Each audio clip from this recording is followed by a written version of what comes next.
2023 में गंदम का पर मन रेट था 4,000 रुपये और शुरू थी कि अगले आने वाले सालों में इसके रेट इंक्रीज़ होगा और 5,000 रुपये पर मन होगा, या फिर जो भी एक नेचुरली ऑर्गेनिक तरीके से रेट में इजाफा होता है इसके रेट में भी होगा। लेकिन इजाफा क्या होना था, 2024 में हुकूमत ने इसका रेट कर दिया 3100 रुपया, जिससे किसानों की उसी वक्त कमर टूट गई थी और किसानों ने बड़ा शोर मचाया और बड़ा एहतजाज हुआ। और उसके बाद बहुत से ज़मींदारों ने, किसानों ने फसल ना लगाने का फैसला किया। गुज़िश्ता साल किसान इस बात पे आमादा नहीं थे कि हम फसल लगाएंगे। हुकूमत ने उसके जवाब में एक बहुत बड़ी कैंपेन चलाई और मैडम सीएम की जानिब से यकीन दहानियां करवाई गई कि आप फसल लगाएं, हम आपको बिल्कुल मुनासिब रेट के ऊपर आपकी फसल लेंगे, मुनासिब निर्ख के ऊपर आपसे हम गंदम खरीदेंगे और आपको नुकसान नहीं होने देंगे। ये मैडम सीएम के अल्फाज हैं। वीट उगाते हैं, गंदम उगाते हैं, मैं उनको मैसेज देना चाहती हूँ कि इंशाअल्लाह ताला मैं आपको नुकसान नहीं होने दूंगी, आप फायदे में रहेंगे, आप बेधड़क होकर गंदम उगाएं। उससे वादा किया गया और बहुत सारी स्कीमें लॉन्च की गई कि आपको इनाम भी देंगे। खैर, उस कैंपेन के नतीजे में एक बड़ी तादाद मुतासर हुई, लेकिन इसके बावजूद बहुत से लोगों ने इनके वादे के ऊपर यकीन करके उन्होंने पिछले साल गंदम लगाई और तकरीबन पूरे साल की मेहनत करने के बाद 6 महीने 8 महीने उस फसल पे पहरा देने के बाद, उसको तैयार करने के बाद, अब जब वो फसल तैयार हो के पक के इस वक्त खड़ी हुई है, बिकने के लिए तैयार है, उसको मार्केट में जाके जब उसको दाम देने का वक्त आया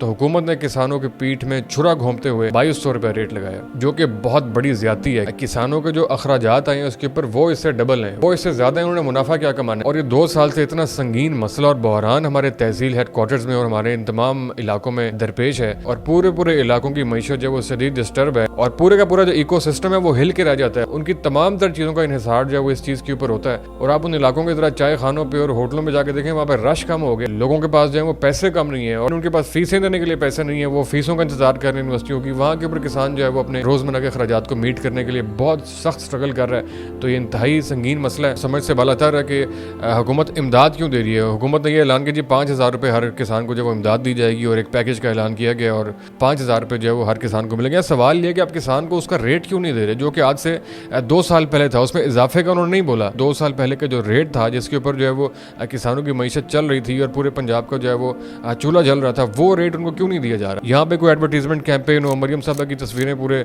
सूबे में लगनी हो, उसके लिए पूरे के पूरे ठेके जा रहे हैं। एडवर्टीजमेंट कंपनीज को जो है वो पैसे दिए जा रहे हैं, अखबारों को, सोशल मीडिया को, टीवी मालिकान को, तमाम तर लोगों को पूरे पैसे दिए जा रहे हैं। यहाँ पे किसी भी एक छोटे से महकमे का एक छोटा सा कॉन्ट्रैक्ट जाए, उसके अंदर तकरीबन 3 लेयर्स इन्वॉल्व करके कितने लोग उसमें से पैसे खाते हैं। कॉन्ट्रैक्टर्स को, एजेंसीज को बहुत बड़ी रकूम जो है वो दी जा रही है, पैसे दिए जा रहे हैं, तो किसानों को क्यों नहीं दिए जा रहे। पंजाब का सबसे अहम तरीन तबका और सबसे अहम तरीन चीज़ जो मईशत के अंदर कॉन्ट्रीब्यूट करती है वो किसान है, वो हमारी ज़री मईशत है, सब लोग इसको जानते हैं। तो एक इंतहाई अहम मसला है, हुकूमत को सीरियस लेना पड़ेगा। किसानों के मुतालबात बिल्कुल जायज़ हैं, हम अपने किसान भाइयों के साथ